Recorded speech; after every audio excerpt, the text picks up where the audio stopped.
মাশরাফি বিন মুর্তজা তার জীবনের লোমহর্ষক বিষয় নিয়ে কথা বলেছেন। নিজের মুখে তিনি বলেছেন, আমার স্ত্রীকে ডাক্তাররা মৃত ঘোষণা করে, কিন্তু মহাপরিকল্পনা ছিল আল্লাহর। 2011 সালে বিশ্বকাপ আসরে খেলতে পারেননি মাশরাফি বিন মুর্তজা। মুর্তজা বলেছেন তার জীবনের সবচেয়ে দুঃখজনক সময় গেছে তখন।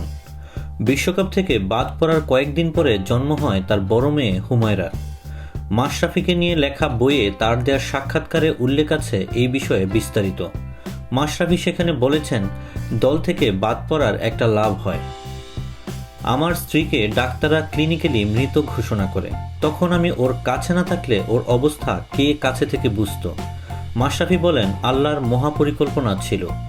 সে অবস্থায় জন্ম হয় হুমায়রার।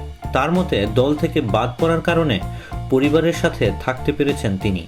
এছাড়া সেই সময়ের জটিল অবস্থা থেকে রক্ষা পেতে তার ভূমিকা কাজে এসেছে বলে মনে করেন মাশরাফি বিন মুর্তজা।